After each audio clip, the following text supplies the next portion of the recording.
am thrilled to introduce you to our speaker today. For those of you who read the blog this Tuesday, when I interviewed Darrell Thompson, I said, well, to help us understand who you are besides a professional athlete and a local celebrity. And his answer was, well, I serve breakfast to my kids about 5 days a week. And I went, whoops, not this Friday. That pang of guilt was in the back of my mind the whole time we did the interview. But what I learned is, you know, this is one of Minnesota's most famous athletes. He was raised in Rochester, Minnesota, ended up playing football for the University of Minnesota. He's the voice of the Golden Gopher football now, if you listen on the radio, and then went on to play for the Green Bay Packers.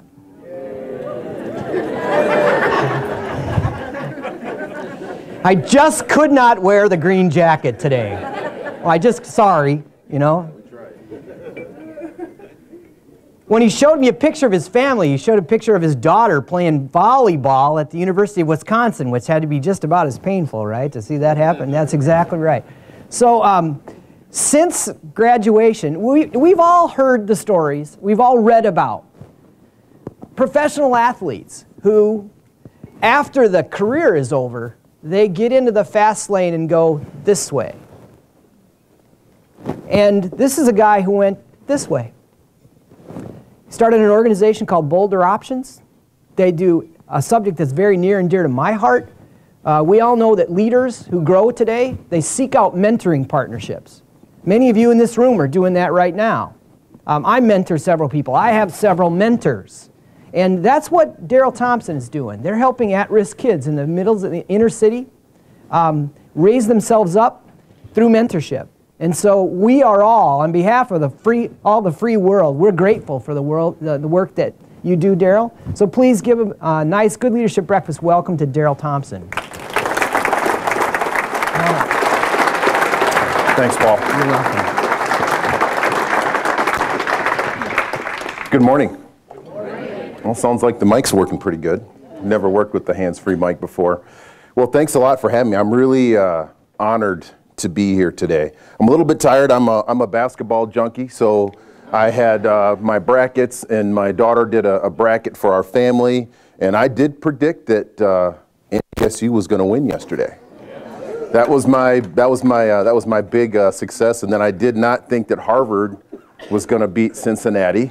So I'm kind of, a little bit there. And then my daughter actually, she has an application. This is like technology, so kids always, they kind of amaze me. She's got an application on her phone that tells her if a game is close. So last night I was getting ready, and I was actually reading Paul's book and doing some other things. And then my daughter comes in the bedroom like at 11. Hey, this game is close. We gotta put it back on. My wife's like comatose, like they're going to sleep. So we gotta watch this game. So, and we talked about it, and I think, and Paul called me, and my family is extremely, extremely important to me. My kids are my #1 priority, probably besides my wife. So I do enjoy, and it kind of happened a little bit by default. Sometimes people ask me, so you make breakfast for your kids? And I like it, and it's my quiet time with them every single day. So sometimes we don't really talk about that much. So I get up and I get the water and the vitamins and the eggs and the toast and all those different things. And it forces me to eat too, which is a good thing, to try to eat breakfast so we can start the day out right. I don't always get breakfast brought to me on a plate here. So it's a good thing for me. So the piece, I am honored that you guys are sitting here listening to me today. And I still can't believe it. From when I was a kid growing up in Rochester to today, to being on the radio for the last 16 or 17 years, it is an honor, and I love what I do at the University of Minnesota, especially being part of the broadcast. When I thought about the 7 F's, and when I was reading a book, and the book actually began to change the way I think even right now. As I read it over the course of the last 4 or 5 days, I looked at the first one, faith, and faith is important to me. And I believe, and I was raised to believe, and that's the way my mother raised me, and my father. My mom's from Mississippi in the deep South, and grew up in a very, very small Baptist church, and that's where she was raised and baptized, and that's where, unfortunately, she passed away about 10 years ago. And I think about her every morning as part of my faith. I think about my mother-in-law every morning. So I get up, and I don't have as much time as I'd like to exercise, but I do exercise, I move around, and I stretch every morning. And I know Jeff knows this. Old football players have a lot of stuff going on, you know. So I've got shoulder, I got a knee, I got a hip. This hip right here is brand new. Yeah, I've got this hip. It's not even 12 months old yet, you know. So this hip's new, and I can like move and do stuff. And I almost considered playing basketball a little bit again. But this is interesting. On my very first walk, when I was just getting back, because I had got to the point where even coaching my kids basketball and football, everything was like a drain, and they call it the Darrell limp, and so I'd walk like that, and I finally so I said, you know what, and I would talk to the doctor for the University of Minnesota during the broadcast. I would talk to him in and out of the stadium. I said, hey, you know, doc, my hip. He said, well, have you done the shot, and have you done this, and are you trying? I said, I'm doing glucosamine. I did shark cartilage. I did like everything that you could do. And finally he said, we're walking into Michigan. I went for a walk the night before the Michigan State game, and I came back, and we're walking in the stadium, and my leg, I went for like a 20-minute walk, and my leg, you would have thought someone literally stabbed the knife in it. It hurt so bad that morning when I was going to the stadium, and we were walking, I'm telling him, he goes, you know what, Darrell? He said, we've been talking about this for 12 years. He said, you might need to just get your hip replaced. And he's right. So finally I scheduled it, and I got my hip replaced. So it's important. Finances, for me, it's tough. You know, I got 4 kids. My wife gave me we knew kind of. My daughter needed her tooth like replaced, fixed, braces. That's not covered. You know, it was like $3,000, and my wife's like, we just gotta come up with it. So where are we gonna find it? So you just do, because it's like your kids, and you just do stuff, and they wonder, well, that's why I drive a car that's a little bit older. My wife drives her car that's a little bit older, but the sacrifice is worth it. But the finances, we're doing our best, and we're hanging in there. Fitness, I touched on a little bit. It's important to me. It's important to my wife, and I do move every day. I miss the days of playing pickup basketball and jogging, and I did a lot of yoga, and that's my goal, actually, is to get back into yoga. Yoga is one of the things that you can work real hard, and it seems like it just helps you. So that's my goal, to get back into there. So thank you, Paul, for helping me to reanalyze that. Friends, this is something that actually, the more I thought about it, and the more I read the book, my friends are extremely, extremely important to me. They are. I mean, that is like, so I have friends that I went to high school with, friends I went to elementary school with, friends I went to college with, and friends I played professional football with. And I probably talk to one of them almost every single day through their highs and their lows and their struggles. And their kids, quite honestly, are my kids. So when they come over, my daughter was talking to one of my friend's son called last night. It was like 9:30, almost 10 o'clock. Everything was going on last night. Everybody wanted to talk and hang out and do all these things. And I'm trying to read Paul's book. So it was like 9:30, quarter to 10. My wife is relaxing. She's got her sweats on. Our niece is there. My sister-in-law, not sister-in-law, my wife's sister's in town visiting. So we got kind of a lot of stuff going on, hustle and bustle. And my daughter gets a call, and they're going to come over and visit. It's like, 9:30, quarter to 10. It's Thursday night. He's in town for spring break. So they come over, and we watch basketball and spend time. And I got to spend time with him. He's a young man, plays basketball at Northwestern, and we're talking about life and talking about things. And I really do look at him like he's my son. My friends' kids become my kids, and I care about them, and I want them to know that. And my greeting for them and my good friends, when we come together and we get together and when we leave, is that I love you. It's good to see you. Thank you for being my friend. So, I mean, my friends are extremely, extremely close to me. Fun is something I try to have every day, kind of all the time. I can be fun. I can joke around.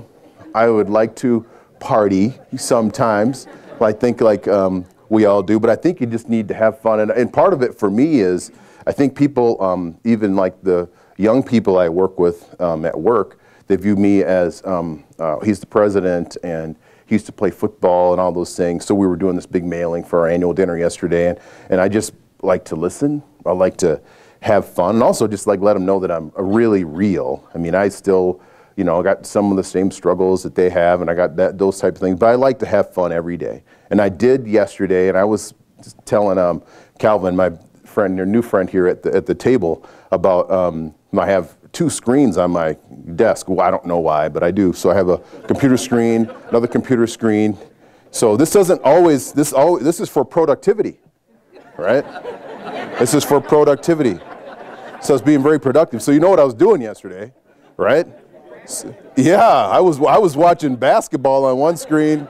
I had my email up, and I had Paul's book on there because I was trying to sneak some tidbits about Paul's book during the day. But I was watching the brackets and watching games. I was doing the email. My dad showed up, so he was like, "Wow, you guys." I said, "Yeah, Dad." And he goes, "I think that too." I said, "No, Dad, it's not really. I'm not being very productive. It's not good for productivity." The last one is future, and it's actually because this is the last piece. And I was reading Paul's book last night. Then I was looking. And I've been thinking since Paul and I talked a couple weeks ago on the phone. Like, what's my future? Like, what am I going to do? What's going to be my legacy? And not so much like I got to leave a legacy like it needs to be the Darrell Thompson building or anything, but what kind of imprint can I leave for my family, for my kids, just for relationships?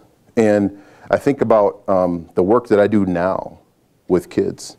I run a youth program called Boulder Options.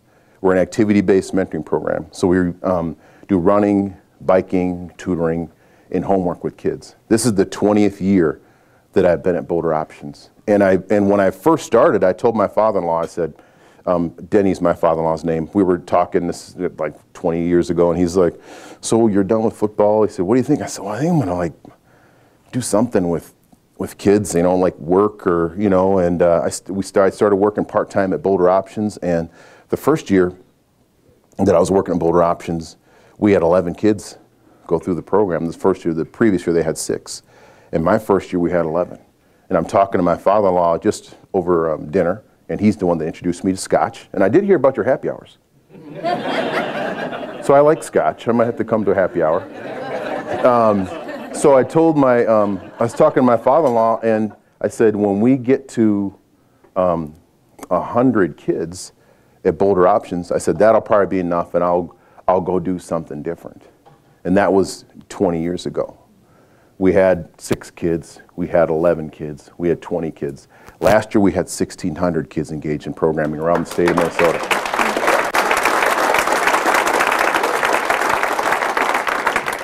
So I mean, that's part of my future. And the other piece, I think, and I know Jeff probably feels the same way, is I have, you know, I played football, and I've been blessed to have been played, and I'm fairly healthy. Sometimes I wonder, and sometimes I forget things, and maybe I would forget them regardless. You know, I'm 46-year-old, and maybe I'm just supposed to forget things and not worry about stuff anyway. Sometimes it's good to forget, you know? What the heck? So, but I have, in playing in the NFL, I have a lot of friends that haven't been maybe as fortunate as I. And it's not like I'm sitting on like a mountain of money or anything like that. I'm pretty much a regular guy.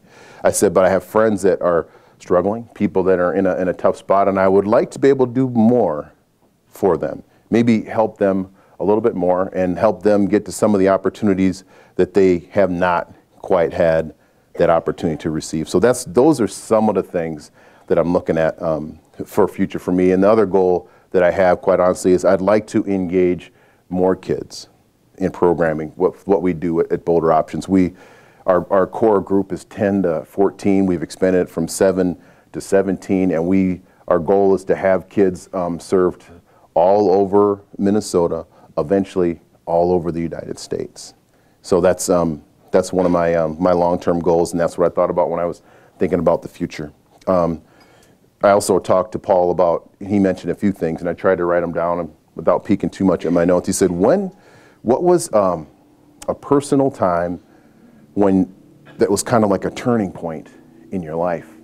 And I think about when I was a kid, and I wasn't really like a goof around kid. I was pretty nice and mostly focused, but sometimes I like to have fun or joke around.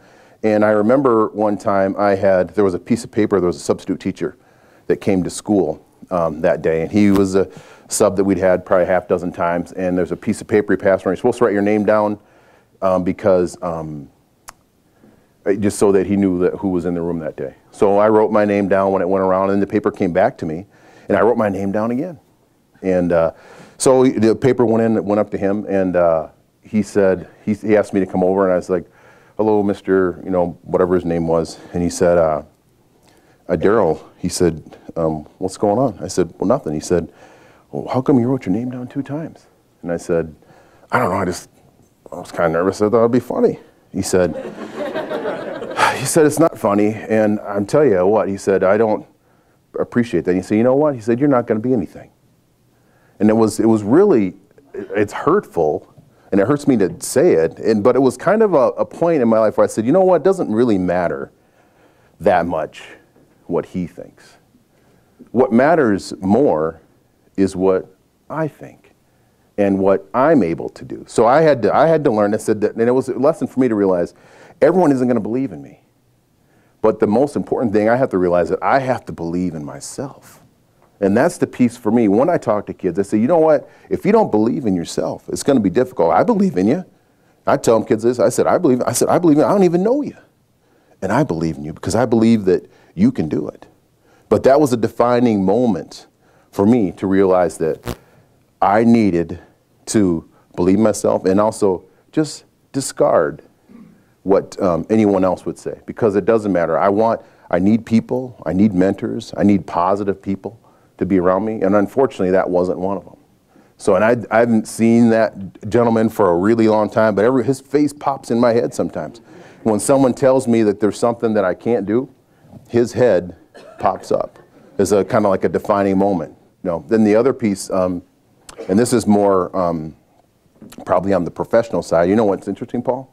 The clock right here is behind this purse. So I might just keep going and going and going. So he told me, you got time. I said, I have no idea.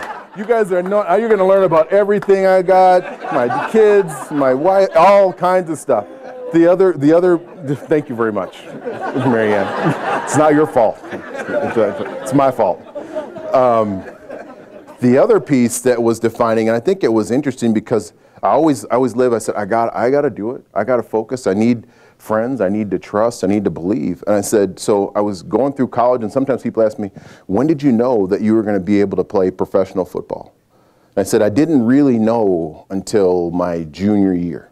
That's when I really felt like, man, I think I might be able to play pro football. I knew just a couple guys that were playing, and I had some friends that came back from the combine and said they saw my name on a list that said, I'm Darrell Thompson. And it was like, I think, like Barry Sanders. They said, I saw Barry Sanders, some other names, and I saw your name on the list. You were like 6th or 7th on there. I was like, really?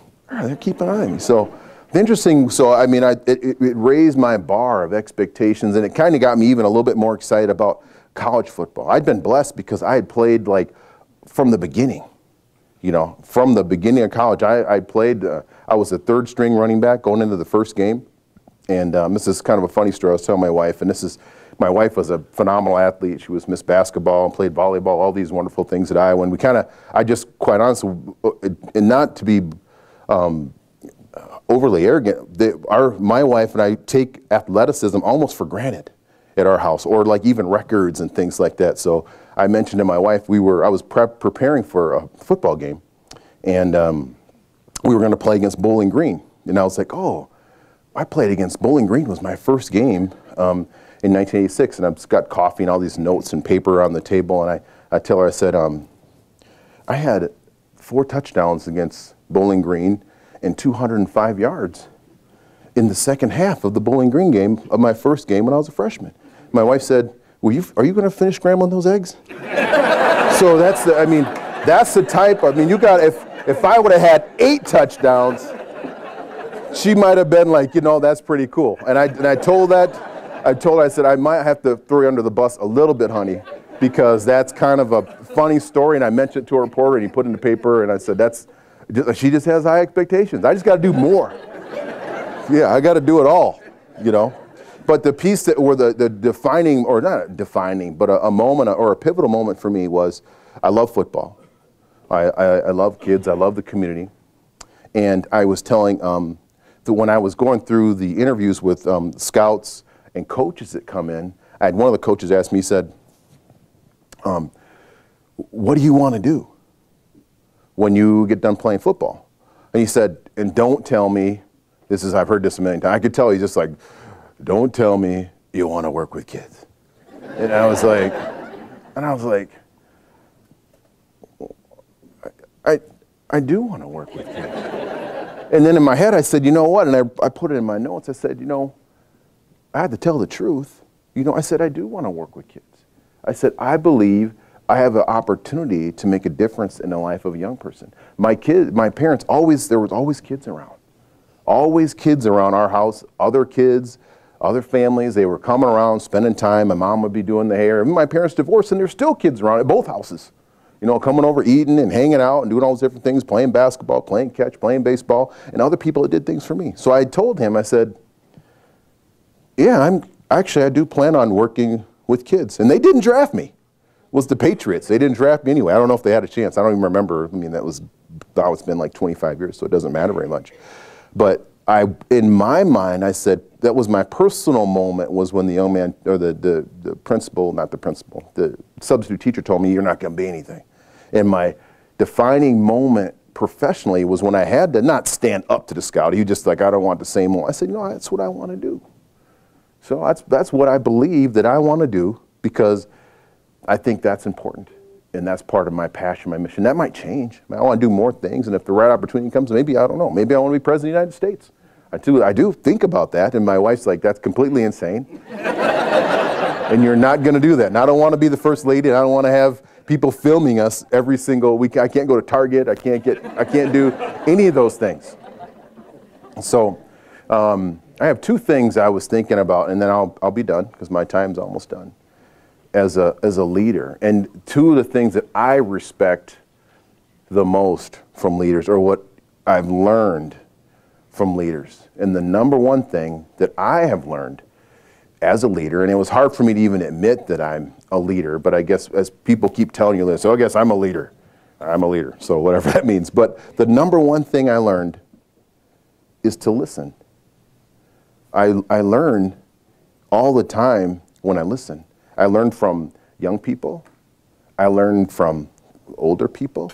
I have multiple mentors. I'm not even sure how many mentors I have. And some mentors I have, and maybe I'd like to see what Paul says, I bet some mentors I have don't even know that they're my mentor. Because I watch them, I'm like, man, I should do that. That's good. Thanks. You're my mentor. You never know. You know. So I listen and learn.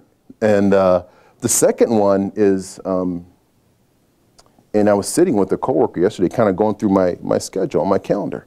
And my wife and I are going to be out of the country in about a week. And I said, this is kind of like what I want to happen when I'm gone. And I said, but geez, I'm not going to be here. She said, the number one thing for me is presence. That I'm actually here when I am here. And it's something I learned from my brother a long time ago. He went and did like a leadership piece. He was a salesman for a company, and they sent him out, and he talked about presence. And I didn't really get it at the time. But the ability to be present, so that actually when I'm in my relationship with Marianne right here, asking her to move her purse and embarrassing her a little bit, that I'm here. That I'm present in this relationship, in this communication at this table, that I'm here. And I'm not looking for the next person to talk to, or the next big important gentleman, or the next super cute girl that walks in, that I'm actually in this relationship, and I'm present right here. So thank you very much for having me. I'm honored that Paul asked me, and hopefully I was helpful today. Thank you very much.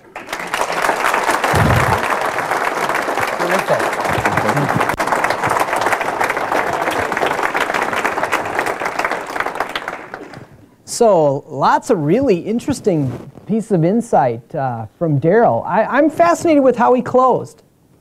The concept of being fully present. Hey, let's have a conversation at our tables about what's going on in your life that makes it difficult for you to be fully present. Ready, set, go. Thank you for sharing so much about who you are. Will you share a little bit more about Boulder Options and how it works? Well, Boulder Options is an activity-based mentoring program. And we're taking kids that are truant or first-time offenders and matching them up with the mentor. And I like to say it's two people that wouldn't meet any other way. Yeah. Wow. I have a friend that's mentoring in the program right now. His daughter's going off to college, and he said he and Mosiah have become very, very close. He said now Mosiah got in a little bit of trouble at school, and one of the first people that his mom called was him, to come over and sit down and talk to him about the consequences he's going through. So the mentoring relationship and being involved in a healthy relationship, and then the activities that we do, and our goal being to introduce kids to as many positive activities as possible over the course of the year and a half that they're in our intensive beginning stages of the program. Good, thank you. So how is your faith alive in that work?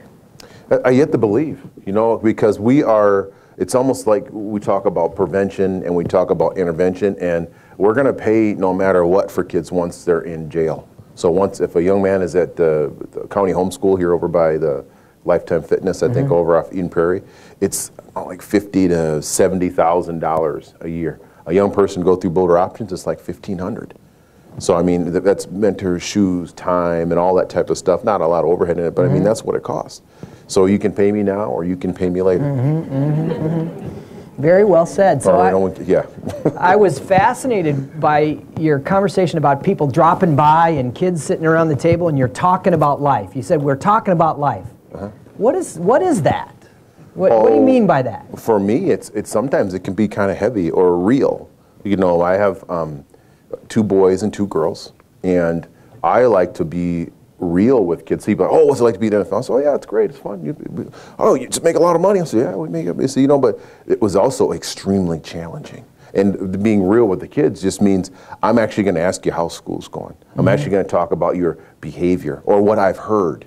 I say, because I'm always in the gyms. I usually do hear about you or my friend, this other young man that my son played with a couple summers ago that's got in a little bit of trouble. And I said, hey, Nick, so I've actually heard. So what's going on? Let's talk about it. What do you think? Why would you do that? What you did? So just kind of being real. I like to have fun. We can talk about whatever's kind of going on politically, or usually with young boys and even young ladies. A lot of it's sports. And I don't know a lot about style for my girls, so I'm out of that loop. So do you ask them things like, hey, what would you think of me being president? Yeah, they think that's pretty funny. Yeah, They said, does that mean we get a tour of the White House? Because usually, like with young people, it's pretty much about them. Yeah. So if I can come to the White House, and I'll get my parents to vote for you. So far I got about 30 votes so far. Yeah. That's no electoral votes yet. I got to work on it. Well, we'll see if we can help you. Okay. Yeah. So let's switch gears. We are just observers of this thing called the NFL. It's the circus, it's the freak show that we all watch. And for me personally, that's when the depression of winter sets in, is after Super Bowl. Because I love my Sunday football on Thursday night, and et cetera, et cetera. So first of all, I'm just curious to find out, what was your experience like really in the NFL? And then a follow-up question is, where's the goodness in the NFL? Well, number one, I believe that the NFL, it's a great enterprise. It's a great organization to work for, but it is extremely challenging. And I think the hardest part for me, high school was like my friends.